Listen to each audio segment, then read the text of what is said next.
All right, so it is November 11th. I hope everybody is having a fantastic day. We have some stuff to get into here. I want to start it off by showing this crosswalk in Cochrane, Alberta. I've said it before and I'll say it again. We need more of these patriotic crosswalks. We need more of this in our country. We do, absolutely, and we should every day remember the ones that made the ultimate sacrifice, put their lives on the line, left everything behind to go and fight for freedom. I support every single one of these crosswalks, and we need more of them. And moving into the whole, lest we forget wearing a poppy and all that, as a proud Canadian immigrant, I 100% agree with Coach's Corner DC's take on poppies, aka Don Cherry, when he got canceled in 2019 for saying what he said here, and the spineless piece of shit sitting beside him that did not say a single word defending him or backing him at all. It is time to bring back Don Cherry. I 100% agree. Let's take a listen at this classic clip that sadly got him fired. And when you take in what he even said, it's not even that bad. It's nowhere near as bad as other things that are being said on the internet or anywhere else in the world. It's actually crazy that he got fired for this. Talking to a veteran, I said, I'm not going to run the poppy thing anymore because what's the sense? I live in Mississauga. Nobody wears, very few people wear a poppy. Downtown Toronto, forget it, downtown Toronto. Nobody wears a poppy. And I'm not going to. He says, wait a minute. How about running it for the people that buy them? Now, you go to the small cities, and the rows on rows, you people love, they come here, whatever it is, you love our way of life, you love our milk and honey, at least you could pay a couple of bucks for poppies or something like that. These guys pay for your way of life that you enjoy in Canada. These guys paid the biggest price. Anyhow, I'm going to run it again. Absolutely, they paid the biggest price indeed.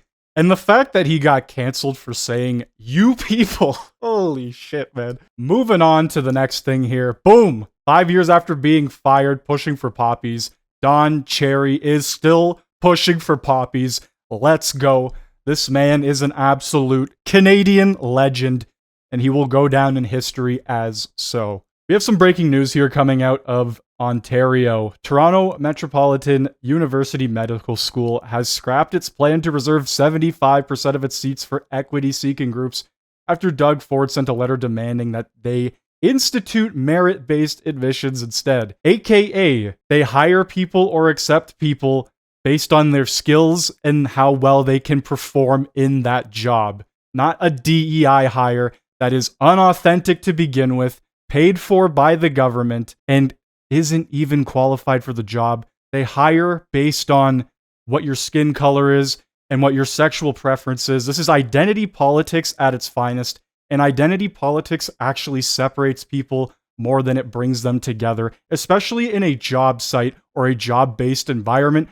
When you're going out of your way to hire people specifically on what their skin color is and their sexual preference, that seems a little bit weird, especially in a country that claims they have equal opportunity for everybody. Now, this is for a university medical school, so just take that into consideration. A majority of the seats were for equity-seeking groups. They were just hiring based off of skin color and sexual preference, instead of maybe, how good you are at the job. Some more news. X has become the #1 news app in the App Store for Canada. That's right, the everyday individual, people like you and I, the community noters, all of that, the people who go out of their way to actually do the research, the people that aren't sitting in front of a teleprompter reading what the mainstream media wants you to read. Like I said, the everyday individual has become the new quote-unquote mainstream media. You can post and say whatever you please here. People can respond and say however they please here. And the fact checkers will come in and provide the evidence if the post is false. So like I said, it's you and I that have become the new factual and credible media. Mainstream media has lost all credibility, and they continue to do so. They make absolute fools of themselves almost every single day. All right, getting into some big news here. Can Canada meet Trump's NATO spending demands? Apparently, Trump has threatened to essentially either leave NATO, J.D. Vance claiming that they will leave NATO, or that they will stop all funding into NATO. Pretty much the same thing. leaving or stopping funding. And if places like Canada don't start meeting the demands, Trump directly calling out Trudeau here, saying they don't even make the 2% mark in NATO's funding for their military spending. And we've failed to do so for a while now. And we've been told numerous times to at least meet a 2% mark. Places like the United States and Poland have upwards of a 3.3% in defense expenditures, whereas Canada is at like a 1.3%, and we are failing to meet 2%. One of the presidents of a big country stood up and said, well, sir, if we don't pay and we're attacked by Russia, will you protect us? I said, you didn't pay? You're delinquent? He said, yes, let's say that happened. No, I would not protect you. In fact, I would encourage them to do whatever the hell they want. You got to pay. You got to pay your bills. That's President-elect Donald Trump earlier this year saying he would encourage Russia to do, quote unquote, whatever they want to any NATO member country that does not meet the 2% of GDP target for defense spending. Canada currently does not meet that target, but the Feds did promise this summer to do so by 2032. According to the latest data from NATO, Canada is expected to hit 1.3% of GDP on defense spending this year. The Fed's updated defense policy released back in April says that Canada will hit 1.76% of GDP by the end of the decade. I spoke to Trump's former ambassador to Canada, Kelly Craft, this week, who was insistent Canada can do better and Trump will expect that. I think it's really important that Canadians understand a strong military is your way of deterrence, especially in the Arctic. I mean, you no longer just have a threat from Eastern Europe, from that area. You have Russia and China in the Arctic. And I think Russia and China are not going to wait until 2032, as your prime minister has made the statement that he would have the 2% of the GDP by 2032. They're not going to wait. This is a real threat. Trudeau, man, he's been playing so many games. 8 years from now, they say that they're going to hit the 2% mark. Trudeau, you won't even be in office 8 years from now. So let's hope at least, my God. And Trump won't even be in office by that point either. So Trump is going to be incredibly harsh on us in this 4-year term he has if we don't meet this mark. We cannot continue to undersell ourselves and not pay for national defense. And if we aren't going to pay and we're just piggybacking off the US, then what is the point in NATO in the first place? If the United States leaves NATO, NATO essentially comes crashing down. If we can't pull our shit together and bring up the slack, we're going to be in some trouble, most likely. We need them as a close ally. We need them as a very close ally. We cannot break another alliance. We're losing one with India right now, and we're probably going to lose one with the United States because of Trudeau's actions and the policies he's enacted up until this point. We got some crazy stuff here. I can't show this in its entirety, but has there ever been this much lawlessness in Canada? What? For playing South Indian movies. The Indian Civil War continues. This is a movie theater, a public place where people just go to enjoy themselves for a few hours. The cinemas are dying as it is. They don't need this extra stuff happening at their locations on top of that. This is just like a nail in the coffin at this point. I don't know what the extent of the damage was here, but you got them escaping and just what has happened in our country, man? Breaking, the Conservative Party of BC calls for an independent review of the mistakes made by Elections BC after multiple reports of ballots going uncounted or being found later. My God, man. We can't do anything right here. You think we were sitting there making fun of the United States for having election issues. But my God, multiple reports of ballots going uncounted or being found later. What are we doing here? Sam Cooper, the investigative journalist who revealed China's election interference in federal elections, says there was significant CCP-affiliated election interference in support of Premier David Eby, the NDP Premier of BC who narrowly won re-election last month. Yeah, not good over there, guys. A whole lot of not good going on in BC, and it's going to continue. The NDP gets voted back into office after essentially destroying BC. It is the most expensive place to live in all of Canada, Vancouver specifically. The drug crisis there is like no other. I say it time and time again. It has essentially become Northern California, and I just feel bad for the people that have been living there, and they're getting shafted by the government. They're getting absolutely screwed by the NDP. Possible election stuff that is playing into the foreign interference stuff, the cases that are going on there, the scandals, whatever you want to call them. We had some crazy stuff going on here. The greatest NHL player of all time, Wayne Gretzky, is MAGA. He was spotted at Mar-a-Lago on election night supporting President Trump. He's caught a lot of fire for this. I think it's kind of funny because you really fucking think Wayne Gretzky cares what you think? Some people are just too wild. On top of the election, you really think that Joe Biden voted for Kamala? There is no damn way that Jill Biden and Joe Biden voted for Kamala. This was a day or so after Trump had won the election. A picture of every massive individual that was backing Kamala, their face, their disappointment. And then you have Joe Biden, the biggest ear-to-ear smile I've ever seen. This guy did a light jog to the podium to do his speech, to give his announcement on congratulating Trump and claiming that they will help him with his transition into office. I don't buy it for a second that Joe actually was backing Kamala. You saw the reports, you saw the things popping up saying that whenever Kamala had a rally, whenever Kamala was speaking or doing an interview or an hour segment, that Joe Biden was going on at the exact same time to address the nation, and he did it numerous times. Do you really think that Joe Biden was happy getting shoehorned out of his electoral status there to run again?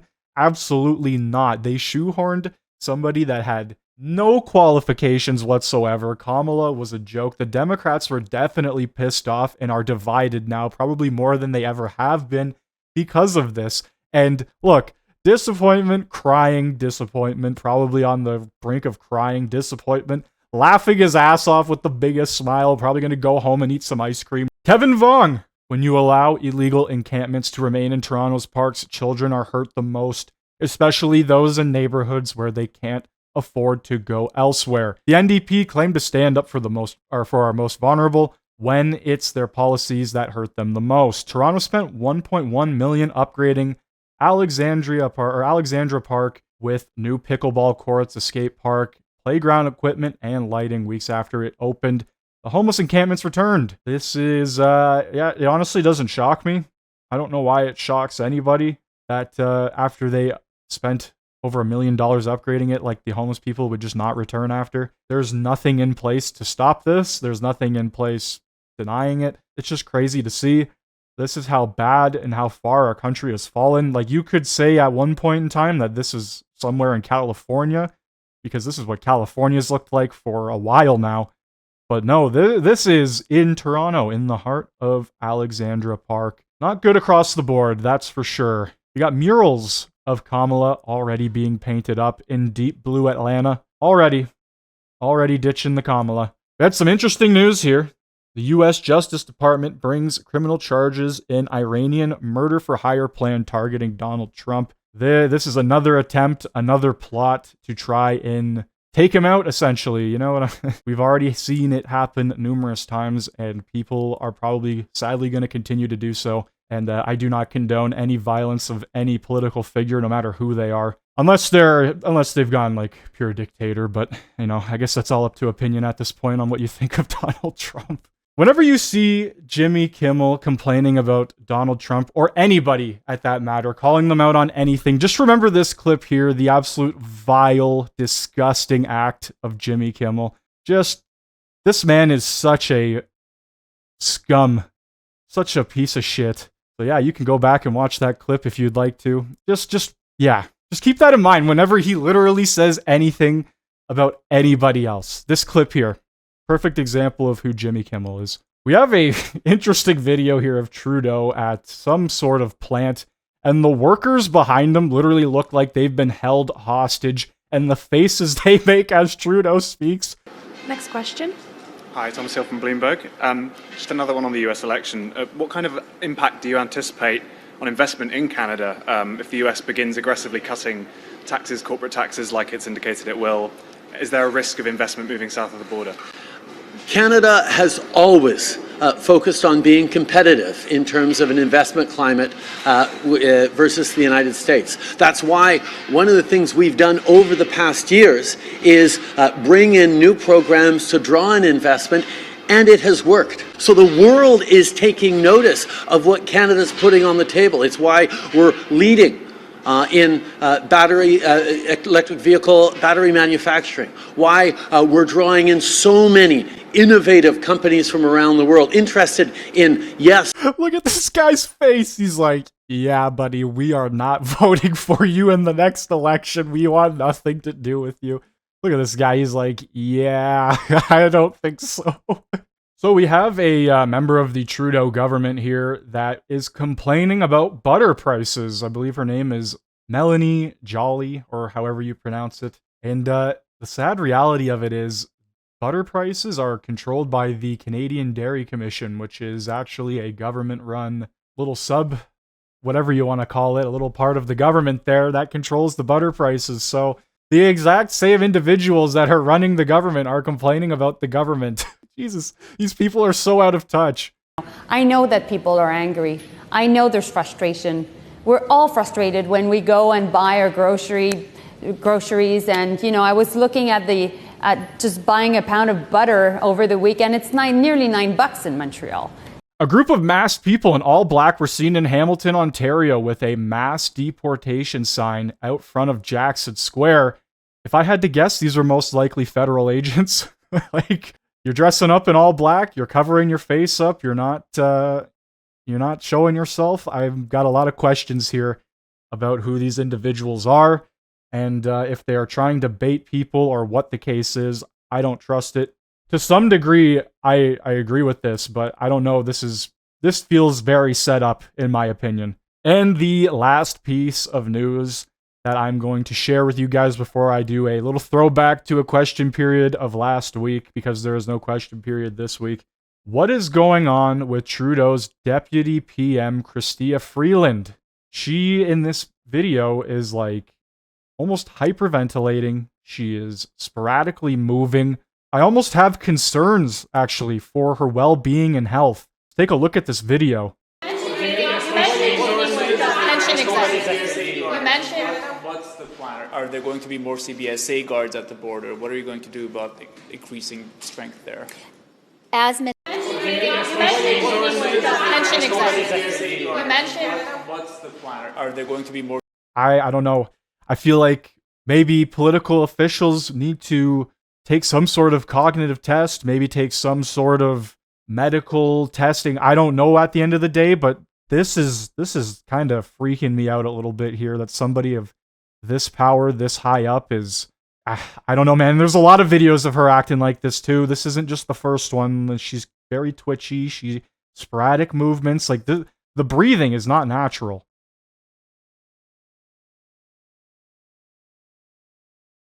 Yeah, I don't know, man. I have no idea what's going on there. Let's get into a throwback of question period. Thank you all for joining and listening. The Honourable Leader of the Opposition. At the time, our per capita GDP was equal to the American. In fact, Canadian workers were earning more than their American counterparts. But after 9 years of taxes and this government's economic obstacles, this radical liberal government's obstacles, we can see that Americans are now earning $34,000 more per person. And the GDP has increased by 18% per capita, while it's gone down in Canada. We know why Mr. Trump wants to create jobs in the U.S. Why does this Prime Minister want to help him do that? The Right Honourable Prime Minister.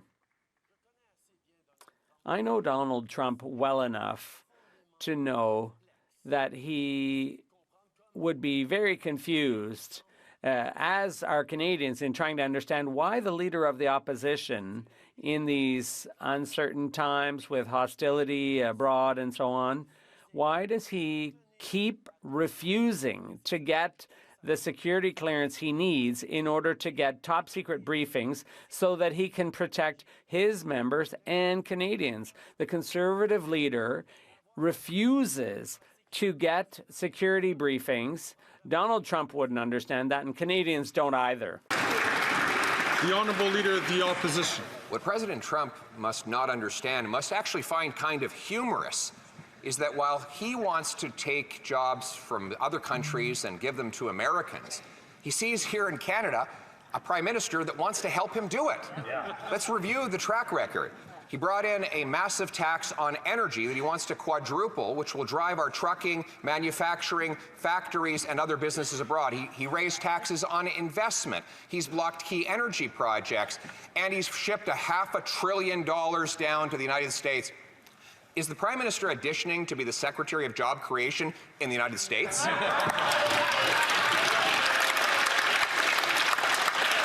The Right Honourable Prime Minister. Mr. Speaker, once again, the Leader of the Opposition needs to get his facts straight. In the 9 years since we took office, foreign direct investment has increased by 60% in this country, so much so that we are now #1 per capita for foreign direct investment last year in the G20.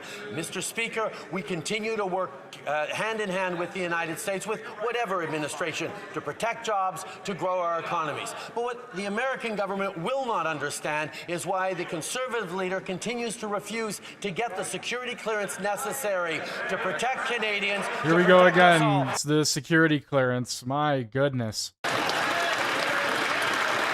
Can we just end this nonsense? Mr. Speaker, 10 years ago, our per capita GDP, that's income per person, was equal to that in the United States. The New York Times said Canadians were richer and our workers were making more money. But since that time, the American economy has grown by 18% per person. And in Canada, it's actually smaller. We've had the worst per capita GDP decline of any G7 country since the year before COVID, all after this Prime Minister hiked taxes on investment, on work, on business, and unleashed a wicked attack on our energy sector. Again, why is it that he keeps trying to create jobs for Americans? Why don't we bring the jobs home? The Right Honourable Prime Minister. And Mr. Speaker, we see the Conservative leader cherry-picking his numbers. The reality is the IMF predicts Canada to have stronger economic growth next year than the United States. Full stop. What he is trying to do is continue to talk down our economy and pretend that maybe he's going to be able to deal with an American government that will not understand why he dropped defense spending to below 1% of GDP when he was last around the cabinet table, why he continues to refuse to get the necessary security clearance to get the briefings to keep his own caucus safe, much less all Canadians. The Honourable Leader of the Opposition. Mr. Speaker, I can't think of anyone who would more favor quadrupling the carbon tax to 61 cents a litre in Canada than this Prime Minister. Right. Well, maybe there's one person. Right.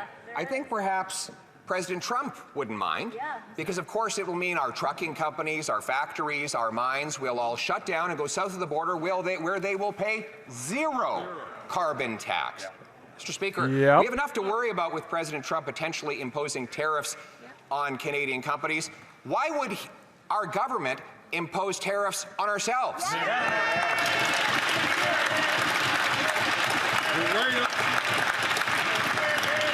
The Right Honourable Prime Minister.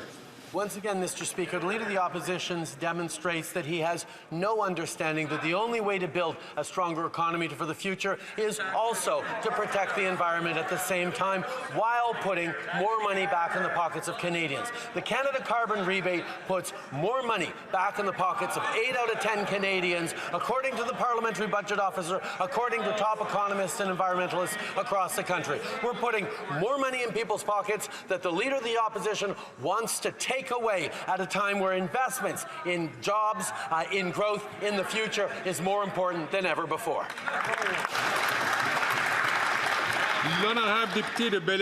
The Honourable Member for Belleuil-Chambly. Mr. Speaker, even the opposition leader is concerned about President Trump's economic policies. There must be a problem here. A problem with trade, a problem with supply management, with aluminum, with softwood lumber. Coming back to supply management, isn't it time to urgently protect supply management and pass C-282? And he should call on his senators to pass that bill. The Right Honourable Prime Minister. Mr. Speaker, as I've been saying from the outset, we agree with that bill, and we are trying to make sure it passes through the Senate.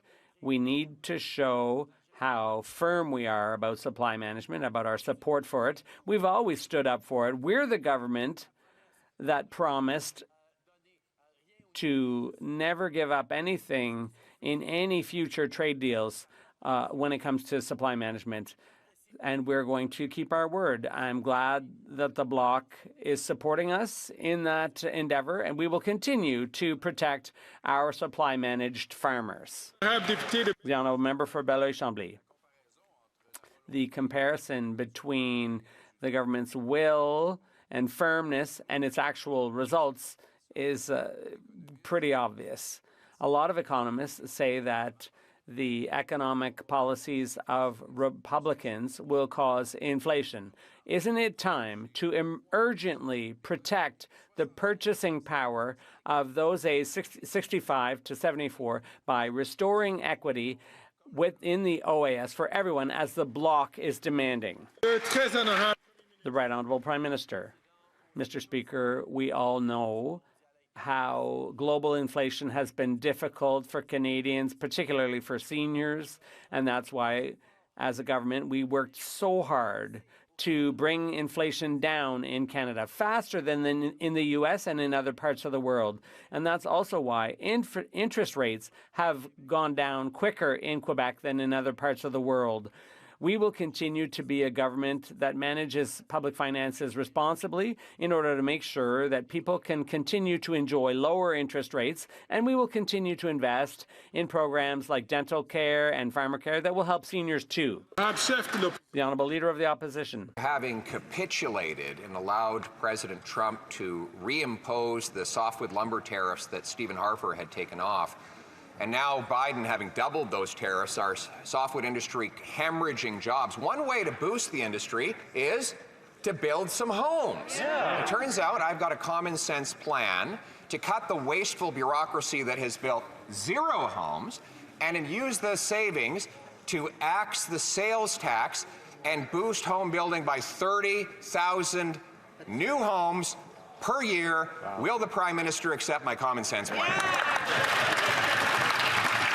The Right Honourable Prime Minister. Mr. Speaker, the problem with the Leader of the Opposition's so-called plan is that it actually cuts billions of dollars of investments from municipalities across the country who are counting on it to build hundreds and even thousands of units of housing that Canadians so desperately need. His plan is, once again, cuts and austerity, fights with municipalities, fights with the provinces, not building the homes that matter for Canadians. Once again, he's completely out to lunch, demonstrating an unwillingness to help Canadians, except a willingness to help himself with political attacks. I don't even know what in the word salad that was, but that's Trudeau for you. After 9 years, he's doubled housing costs, and Canada has the fewest homes per capita of any country in the G7. Maybe it's because his housing minister said of these $8 billion of bureaucracies, quote, the Housing Accelerator Fund doesn't go towards the cost of building houses. It actually doesn't lead to the construction of specific homes. The Housing Accelerator doesn't actually fund directly building homes. And it's built zero homes. Zero homes built with this bureaucracy. So why not follow my common sense plan to axe the sales tax and build the homes? The Right Honourable Prime Minister. Mr. Speaker, 18 Conservative caucus members stood up and asked for housing investments in their municipalities across the country from this Housing Accelerator Fund that he is promising to cut. And Mr. Speaker, I'm going to channel my old job as a school teacher. The Leader of the Opposition actually spent a lot of time and effort rooting out which 18 members had asked for this money for their municipalities for housing. If he spent half as much time rooting out foreign interference as he did rooting out people who are asking for more housing, we might be better off as a country.